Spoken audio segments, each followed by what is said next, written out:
Students, कैसे हो बच्चों। Welcome to mathematry. आपका इस मैथमेट्री के यूट्यूब चैनल पर स्वागत है। जैसा कि आप सबको पता है, हमने सॉलिड स्टेट की एक नई सीरीज़ चालू की है, सॉलिड स्टेट क्लास 12 चैप्टर्स की नई सीरीज़, जिसमें ये तीसरा वीडियो नोट है। और इस वीडियो नोट में हम लोग बात करने वाले हैं मॉलिक्यूलर सॉलिड और क्रिस्टलाइन सॉलिड का जो दूसरा पार्ट है, मॉलिक्यूलर सॉलिड और मेटालिक सॉलिड का। इसके पहले के जो दो सॉलिड थे, कोवेलेंट सॉलिड और आयोनिक सॉलिड, इस टॉपिक के ऊपर मैं ऑलरेडी एक वीडियो बना चुका हूं, जो वीडियो नंबर 2 है, उसे देख सकते हैं। और वीडियो नंबर 1 जो है, उसे आप सॉलिड और उसके इंट्रोडक्शन और क्लासिफिकेशन के लिए देख सकते हैं। तो काफ़ी कुछ है। मैं आप लोगों से रिक्वेस्ट करूंगा कि ये पुराने वीडियो एक बार देख लेंगे तो आप इन सारी चीज़ों से जुड़ पाएंगे, कनेक्ट हो पाएंगे। फिर भी चलिए आगे बढ़ते हैं। आज का जो मेन टास्क है हमारा मॉलिक्यूलर सॉलिड और मेटालिक सॉलिड का, तो इस वीडियो में हम लोग बात करेंगे मेटालिक सॉलिड और मॉलिक्यूलर सॉलिड के बारे में। So let's start this molecular solid. So molecular solids are the solid. Molecular solids are the solid under which molecular solids are the solid. जैसे नाम समझ में आ रहा होगा, देखिए यहाँ पे molecular solid. मॉलिकुलर सॉलिड का मतलब होता है ऐसा सॉलिड जिसके अंदर के कॉन्स्टिट्यूएंट पार्टिकल जो होते हैं वो मॉलिक्यूल होंगे। क्या होंगे? मॉलिक्यूल्स होंगे। मॉलिक्यूल्स होंगे उनके कॉन्स्टिट्यूएंट पार्टिकल, जैसे कि chlorine gas, methane gas, hydrogen, carbon dioxide, oxygen, ये क्या हो सकते हैं? ये क्या है? मॉलिक्यूल है। और इनके सॉलिडिफिकेशन से जो सॉलिड बनता है उसे हम कहते हैं मॉलिक्यूलर सॉलिड या फिर मॉलिक्यूलर क्रिस्टल। सो मॉलिक्यूलर क्रिस्टल क्या होता है? एकदम सिंपल भाषा में कि मॉलिक्यूलर सॉलिड वो सॉलिड है, it's a solid under which the constituent particles of such solid are the molecules. So they have the molecules like chlorine gas, methane gas, hydrogen gas, carbon dioxide, oxygen gas. These all undergo solidification. When they undergo solidification, when they form solid, they forms a molecular crystal. The crystalline organic compounds are also molecular solid. Crystalline organic compounds are also molecular solid.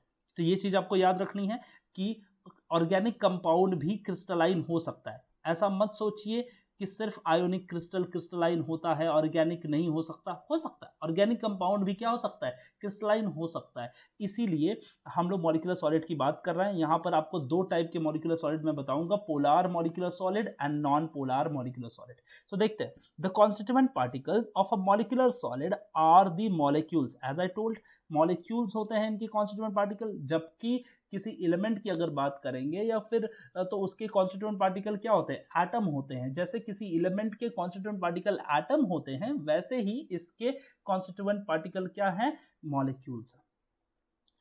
और unbonded single atom of a same substance, so they are unbonded single atom of the same substance in the sense chlorine gas, methane gas, they are the same substance. Hydrogen gas, so many hydrogen will be combined together to form a big atom. You can say a single atom, a big atom you will be getting. They are unbonded.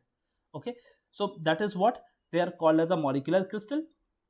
Second point, if you'll see, the bond within the molecules are covalent. The bond within the molecules are what?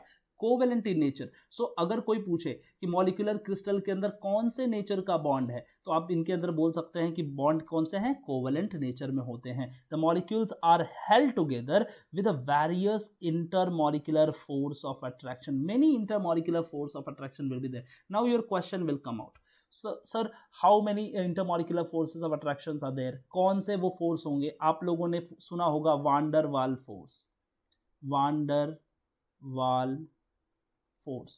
आप लोगों ने सुना होगा hydrogen bonding, ये भी एक type का attraction है। आप लोगों ने सुना होगा लंदन फोर्स।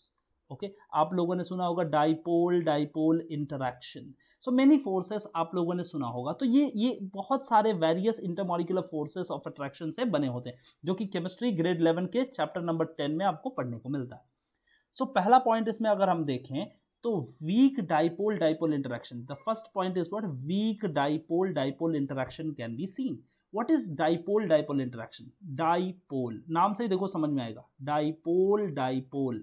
देखिए Dipole, di means two, pole means polarity you can say, or they are having two different charges, positive and negative. दूसरा डाइपोल है पॉजिटिव एंड नेगेटिव, एक डाइपोल है ये दूसरा डाइपोल है, दोनों के बीच में जो अट्रैक्शन है इसे बोलते हैं dipole dipole interaction.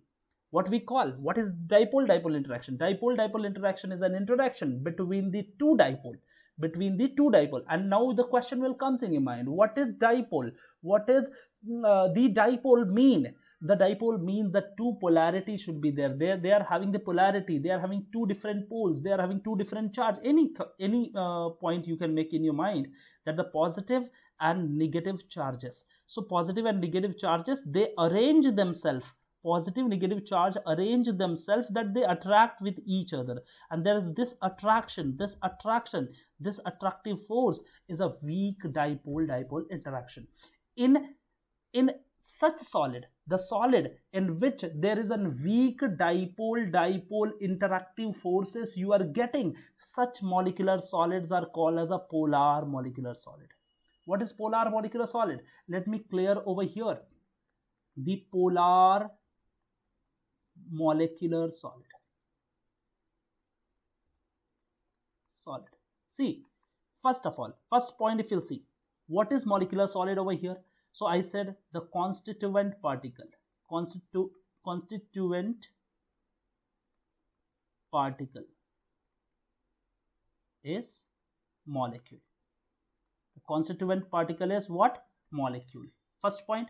Second point, you will say, as you can see over here, the polar, as you are getting the polar, the question comes in your mind, what is polar? यार ये polar है क्या? तो polar मतलब क्या होता है कि पोलारिटी, ऐसे सब्सटेंस जिनके अंदर पोलारिटी होती है. अब बोलोगे ये तो एक ही बात बोल दी है आपने. पोलारिटी मतलब ऐसा सब्सटेंस जिनके अंदर पॉजिटिव या नेगेटिव चार्ज होते हैं, ऐसे सब्सटेंस जो डाइपोल कंटेन करते हैं. क्या करते हैं? डाइपोल शो करते हैं. तो इसमें क्या होता है, जो सेकेंड पॉइंट होगा, they will show the dipole interaction. So they shows dipole interaction. Their constituent particle is molecule. उनके constituent particle molecule होंगे और उनमें dipole interaction होंगे. मान लीजिए A और B दो substance है, A और B दो एलिमेंट है जो एक सब्सटेंस बनाते हैं. मान लीजिए A और B दो एलिमेंट है जो सब्सटेंस बनाते हैं.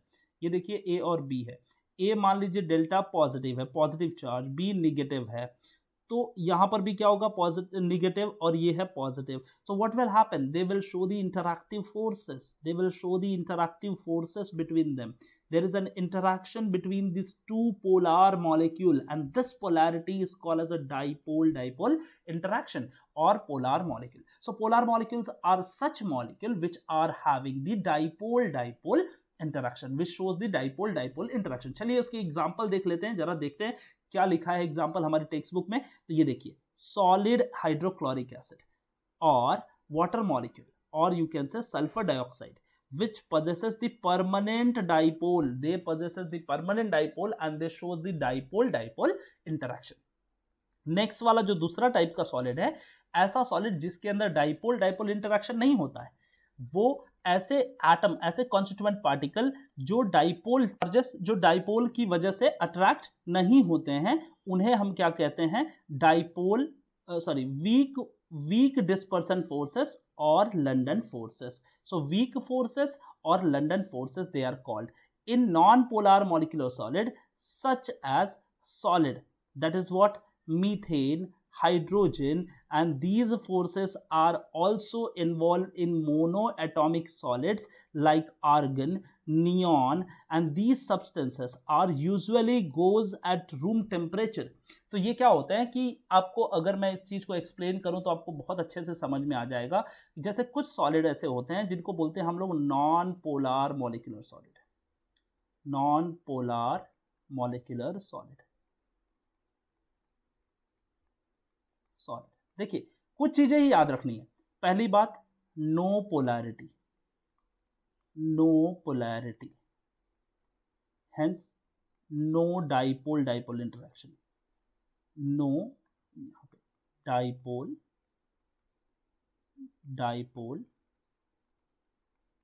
Interaction. No dipole dipole interaction, इन डाइपोल डाइपोल इंटरेक्शन नहीं होता है। अब बोलोगे सर इंटरेक्शन नहीं है तो ये बॉन्ड कैसे बनाएंगे, तब ये क्रिस्टल कैसे बनाएंगे, बड़ा सा क्वेश्चन आपके दिमाग में आएगा। तो आंसर ये है कि इस बार कोई और ग्लू का इस्तेमाल होगा, इस बार पोलैरिटी नहीं क्रिएट की जाएगी, क्योंकि ए और बी अब एक ऐसा सब्सटेंस है जिसमें नो पोलैरिटी, नो चार्ज, ऐसे सब्सटेंस है जिनके ऊपर कोई चार्ज नहीं है या कोई पोलैरिटी नहीं है इन दोनों के बीच में। तब क्या होगा, तब ये एक दूसरे को एक वीक फोर्स ऑफ अट्रैक्शन से अट्रैक्ट करेंगे। उस फोर्स का नाम होगा वांडर वाल फोर्स, वांडर वाल force. So what is wander वाल फोर्स? वांडर वाल फोर्स एक ऐसा फोर्स है जिसमें वीक फोर्स ऑफ अट्रैक्शन होता है, और वीक फोर्स ऑफ अट्रैक्शन होने की वजह से, वीक फोर्स ऑफ अट्रैक्शन होने की वजह से उनमें एक वीक वंडरवाल फोर्स होने की वजह से उनमें एक सॉलिड बनता है, और उस सॉलिड को बोलते हैं मॉलिक्यूलर सॉलिड। लेकिन इसका नया नेचर है non polar. Why it is called as non polar? The reason is what? They are having the no dipole dipole interaction, no polarity, no dipole dipole interaction. So such type of solids are called as a non polar molecular solid. तो इस तरीके से हमने एक solid, इस solid को clear कर लिया। ये जो सॉलिड था इसे हम समझ लिए कि सॉलिड क्या होता है, मॉलिक्यूलर सॉलिड क्या होता है, और उसके दो टाइप कौन कौन से हैं, इन्हें थोड़ा याद रखना है। और they usually gases at room temperature, ये पॉइंट आपको थोड़े याद रखने हैं कि they are gases at room temperature. आप आर्गन एग्जाम्पल ले सकते हैं, नियॉन ले सकते हैं, solid like methane, hydrogen gas, इन सबको आप एग्जाम्पल ले सकते हैं। चलिए अगले टाइप के सॉलिड को थोड़ा देखते हैं। अगले टाइप से जाने से पहले मैं थोड़ा सा यहाँ पर आपको दिखा दूं intermolecular hydrogen bond. Yes, they can show the intermolecular hydrogen bond. ये तीसरा टाइप का सॉलिड है, तीसरा टाइप का सॉलिड। ऐसा सॉलिड, पहला तो मैंने बता दिया पोलर, दूसरा बता दिया नॉन पोलर, तीसरा है हाइड्रोजन बॉन्डेड मॉलिक्यूलर सॉलिड। ऐसा सॉलिड जिसके अंदर हाइड्रोजन बॉन्ड से बनता है, ऐसा सॉलिड जो हाइड्रोजन बॉन्ड से बनता है। अब यहाँ पर भी कुछ चैंपियंस को थोड़ा टेंशन आएगा, कुछ चैंपियन को थोड़ा टेंशन आएगा। क्या टेंशन आएगा कि ये हाइड्रोजन बॉन्ड क्या है, हाइड्रोजन बॉन्ड क्या है। तो मैं आपको डेफिनेशन नहीं बट एक कॉमन सा लैंग्वेज में बताऊंगा कि क्या होता है। देखो हाइड्रोजन क्या होता है, when hydrogen attach to strong electronegative element, when hydrogen attach to strong electronegative element like कौन से, फ्लोरीन, ऑक्सीजन, नाइट्रोजन। अब बड़ा सा कंफ्यूजन हो गया, सर ये सब सारे एलिमेंट कैसे याद रखेंगे हम लोग, हम तो बच्चे हैं ना, हमें कैसे याद होगा।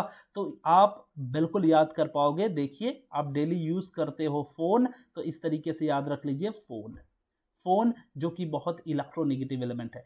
सबसे ज़्यादा इलेक्ट्रोनेगेटिव कौन है, फ्लोरीन, फिर ऑक्सीजन, फिर नाइट्रोजन, ये सबसे ज़्यादा इलेक्ट्रोनेगेटिव है। और क्या होता है, हाइड्रोजन, हाइड्रोजन की गट्स देखो, हाइड्रोजन क्या करता है, जब फ्लोरीन, ऑक्सीजन और नाइट्रोजन के साथ अटैच होता है, किसी एक के साथ, सारे के साथ एक साथ में अटैच नहीं होता, किसी एक के साथ, when it attached to fluorine, oxygen और nitrogen, hydrogen acquires additional positive charge. Hydrogen को तो भाई गिफ्ट मिल गया। देखिए हाइड्रोजन ऑक्सीजन के साथ या फ्लोरीन के साथ अटैच हुआ, हाइड्रोजन ये डेल्टा नेगेटिव था, ये क्या हो गया, डेल्टा पॉजिटिव हो गया। क्या हो गया, ये डेल्टा पॉजिटिव हो गया, गिफ्ट मिल गया। और ये बड़ा स्मार्ट है हाइड्रोजन, ये क्या करता है, यही गिफ्ट का यूज किसी दूसरे निगेटिव को अट्रैक्ट करने के लिए कर लेता है। ये किसी दूसरे निगेटिव को, जरूरी नहीं है कि फ्लोरीन ही हो, ऑक्सीजन भी हो सकता है और फ्लोरीन भी हो सकता है, कोई बात नहीं। यहाँ पर फ्लोरीन भी आप ले सकते हो, ऑक्सीजन भी ले सकते हो, कोई भी एलिमेंट ले सकते हो, उसके साथ ये यूज करता है अपने पॉजिटिव चार्ज को अट्रैक्ट करने के लिए। और यही जो पॉजिटिव चार्ज है, यही जो इंटरैक्टिव फोर्स है, इस फोर्स को बोलते हैं हाइड्रोजन बॉन्ड। समझ में आया? तो आप कभी भी मत सोचिए कि हाइड्रोजन हाइड्रोजन के बीच में जो बॉन्ड होता है उसे हाइड्रोजन बॉन्ड बोलते हैं। नहीं बेटा, ये तो कोवेलेंट बॉन्ड है, ये तो अपना कॉमन कोवेलेंट, अपना दोस्त कोवेलेंट बॉन्ड है। ये हाइड्रोजन बॉन्ड है। जब हाइड्रोजन स्ट्रॉन्ग इलेक्ट्रॉन नेगेटिव के साथ अट्रैक्ट करता है, so it acquires the additional positive charge, and due to that positive charge it attracts the strong electron negative element out of this, anything out of this attract, and then that attractive force is called as a hydrogen bond. That is called as what, hydrogen bond. So we should just keep in mind that. Let me show you some solid so you'll understand. For example, मान लीजिए मेरे पास water molecule है और इस water molecule में hydrogen को यहां positive gift तो मिलेगा ही ऑब्वियसली, क्योंकि इसने गट्स दिखाया है किसके साथ, ऑक्सीजन के साथ अटैच होने के लिए, तो इसको पॉजिटिव चार्ज मिला। और इस पॉजिटिव चार्ज का वो यूज क्या करता है, देखिए किसी दूसरे वाटर मॉलिक्यूल को अट्रैक्ट करने के लिए कर रहा है। यहां पर देखिए किसी दूसरे वाटर मॉलिक्यूल को अट्रैक्ट करने के लिए कर रहा है। तो ये जो अट्रैक्टिव फोर्स की वजह से धीरे धीरे क्या होता है कि वाटर का पूरा मॉलिक्यूल बन जाता है। देखिए वाटर का पूरा स्ट्रक्चर ऐसे मतलब बन जाता है। और अगर आप ध्यान से देखेंगे इस चीज को तो आपको क्या मिलेगा कि ये अगर ये स्ट्रक्चर को ऐसे फ्रीज कर दिया जाए तो ये किसका स्ट्रक्चर बनता है, आपको आइस का। ये किसका स्ट्रक्चर है, आइस का। तो क्या हम बोल सकते हैं आइस एक ऐसा सॉलिड है जो कि मॉलिक्यूलर तो है, मॉलिक्यूलर सॉलिड है। क्यों बोल रहा हूं भाई मैं मॉलिक्यूलर, रीजन क्या है, मॉलिक्यूल इन्वॉल्व है। देखो आप एक एक मॉलिक्यूल्स इन्वॉल्व हैं इसमें, तो कॉन्स्टिट्यूएंट पार्टिकल इज मॉलिक्यूल, इसीलिए इसे कहते हैं आइस एक मॉलिक्यूलर सॉलिड है। लेकिन कौन से टाइप का मॉलिक्यूलर सॉलिड है, कौन से टाइप का मॉलिक्यूलर सॉलिड है ये, तो आप बोलेंगे ये हाइड्रोजन बॉन्डेड मॉलिक्यूलर सॉलिड है, हाइड्रोजन बॉन्डेड मॉलिक्यूलर सॉलिड है। क्यों, क्योंकि इनके बीच में ये जो सॉलिड बनता है वो किसकी वजह से बन रहा है, देखो ये सारे फोर्स किसकी वजह से है, हाइड्रोजन बॉन्ड की वजह से है। किसकी वजह से ये बॉन्ड बन रहा है, सॉलिड बन रहा है, हाइड्रोजन बॉन्डेड मॉलिक्यूलर सॉलिड है, क्योंकि इसमें हाइड्रोजन बॉन्ड इन्वॉल्व है। तो आई थिंक ये क्लियर हो गया होगा कि हाइड्रोजन बॉन्डेड मॉलिक्यूलर सॉलिड क्या होता है बच्चों। ठीक है, तो हाइड्रोजन बॉन्डेड मॉलिक्यूलर सॉलिड हमने क्लियर कर लिया। Water is an example, ammonia and H, मैंने जैसा कि बताया था आपका फोन, फ्लोरीन, ऑक्सीजन एंड नाइट्रोजन, इन तीनों में से कोई भी कॉन्स्टिट्यूएंट एलिमेंट मिल जाए उसके साथ अगर हाइड्रोजन अटैच होता है तो एडिशनल पॉजिटिव चार्ज मिलता है। मतलब क्या है, आपको एक चीज क्लियर याद रखना है कि हाइड्रोजन बॉन्ड सिर्फ और सिर्फ फोन के साथ बनता है, फोन के साथ ही बॉन्डिंग बनती है। फ्रेंड्स के साथ जब बॉन्डिंग करनी है तो फोन के साथ बॉन्डिंग करना पड़ता है। ठीक है, तो चलिए फोन के साथ बॉन्डिंग हो गई। अगला देखते हैं थर्ड वाला point, because of the weak intermolecular attractive forces molecular solid are usually soft. उनके अंदर वीक फोर्स होता है तो यूजुअली क्या होते हैं, वो सॉफ्ट होते हैं, they are soft and the substance with a low melting point, so they are a substance with a low melting point. तो उनके वो ऐसे सब्सटेंस होते हैं जिसकी मेल्टिंग पॉइंट क्या होती है, लो होती है, they are having low melting point. क्यों, क्योंकि सॉफ्ट है तो वीक फोर्स है तो वीक बॉन्ड है तो लो मेल्टिंग पॉइंट, जल्दी से मेल्ट हो जाएंगे, जल्दी से ब्रेक हो जाएंगे। ठीक है, the solids are poor electrical conductor, they are bad conductor of electricity, they are not a good conductor. क्यों, क्योंकि उनके अंदर फ्री इलेक्ट्रॉन नहीं पाए जाते हैं, they do not contain free electron, they do not contain any free electrons, so any free electrons नहीं होते हैं, free electrons होते नहीं है तो कंडक्ट नहीं करेंगे, तो they are bad conductor of electricity। चलिए बच्चों अगले वाले सॉलिड की तरफ देखते हैं, ये भी बड़ा इजी सा सॉलिड है और इसको जरा देखते हैं। Metallic solids, these are the crystalline solid forms by the atoms of the same metallic element held together by the metallic bond। अब देखिए क्या होने वाला है, ये एक ऐसा क्रिस्टलाइन सॉलिड है जिसके एटम जो हैं वो मेटालिक एलिमेंट होते हैं, they are the metallic element and they are held together with a metallic bond से बंधे होते हैं। अब मेटालिक बॉन्ड क्या है इसको समझिए जरा। In a solid metal valence electron are delocalized over the entire crystal, leaving behind the positive charge metal ion. Therefore the metallic crystals are often described as an array of positive charge emerged in the sea of mobile electron, ocean of mobile electron. There is an ocean of mobile electron and the attractive forces interaction between cations and mobile electron constitute the metallic bond. For more detail refer to the section number 1.92। इसके लिए जरूरी नहीं है 1.92 पे जाना, बेटा मैं बता देता हूं कि क्या होता है। ठीक है, 1.92 में नहीं जाएंगे, हम लोग यहीं पर सीखेंगे। चलिए देखिए इस चीज को समझिए। हमने देखा कि मेटल होता है। अब ये जो मेटल होता है ना बेटा, ये पॉजिटिवली चार्ज होता है आप बोलोगे सर कैसे पॉजिटिव चार्ज हुआ, तो मेटल के पास एक टेंडेंसी होती है, वो अपने इलेक्ट्रॉन को लूज कर देता है। क्या कर देता है? लूज कर देता है। मान लीजिए मेरे पास एक मेटल है, आयरन है, और इस आयरन के पास एक टेंडेंसी है कि वो अपने इलेक्ट्रॉन को क्या करता है? लूज कर देता है। जब ये अपना इलेक्ट्रॉन, मान लीजिए अगर एक इलेक्ट्रॉन लूज करता है तो आयरन क्या बन जाएगा? Fe1। क्या बन जाएगा बच्चा? Fe1 हो जाएगा। और जब ये Fe1 हो जाएगा, Fe प्लस चार्ज हो जाएगा और अपना एक इलेक्ट्रॉन इसने लूज कर दिया, तो ये समझिए कि there is an ocean of electron, there is an ocean of electron. मान लीजिए there is an ocean of electron, ऐसे देखिए कि आपको समझ में आ जाएगा, ये ओशन ऑफ इलेक्ट्रॉन है। अगर ओशन ऑफ इलेक्ट्रॉन है तो ओशन ऑफ इलेक्ट्रॉन में अब मान लीजिए आयरन है, आयरन प्लस, सब आयरन प्लस है, मैं 3-4 ही लिख रहा हूँ, ज़्यादा नहीं लिखूंगा, कंफ्यूजन ना क्रिएट हो। यहाँ पे आयरन प्लस, जबकि +1 नहीं होता है, +3 चार्जेस होते हैं, +2 चार्जेस होते हैं, मान लीजिए +2 है ये, ठीक है, +2 चार्ज है। और इनके बीच में क्या होता है, इन्होंने जो इलेक्ट्रॉन को लूज किए हैं, तो ये क्या करते हैं कि दे shows the attractive force with electron. Why? Because electron कौन सा चार्ज है बेटा? Negative charge. आयरन कौन सा चार्ज है? Positive charge. तो पॉजिटिव और निगेटिव के बीच में अट्रैक्शन होता है। तो क्या मैं ऐसा बोल सकता हूं कि मेटल आयन और इलेक्ट्रॉन के बीच में अट्रैक्शन है? क्या मैं बोल सकता हूं मेटल आयन और इलेक्ट्रॉन के बीच में अट्रैक्शन है? और इस मेटल आयन और इलेक्ट्रॉन के बीच के जो अट्रैक्शन है, इस अट्रैक्टिव फोर्स को ही बोलते हैं मेटालिक बॉन्ड। क्या कहते हैं? Metallic bond. तो मेटालिक बॉन्ड क्या होता है? It's an attraction between the ion, metal ion and the electron. Same here, electron will be attracting to this. Just imagine there is an electron attracting with Fe and attracting with this Fe. This Fe is associated with one electron attracting with this, like this way. So what you are observing, the attraction between the metal ion and the electron, this attractive force is called as metallic bond. And the solid which contain such bonds are called as a metallic solids. They are called as a what? Metallic solid. तो metallic solid क्या है बच्चों? ये चीज आपको अच्छे से समझ में आ गया होगा। जरा यहां देख लेते हैं उनकी कुछ प्रॉपर्टी के बारे में। Metallic crystal have the following property. Malleability होती है उनके अंदर, मतलब हमको अगर एक हथौड़ा मारेंगे तो हम टूट के बिखर जाएंगे, लेकिन मेटल को एक हथौड़ा मारेंगे तो मेटल क्या हो जाएगा? थिन शीट में बदल जाएगा। They are having the property of malleability, they can be hammered into thin sheet.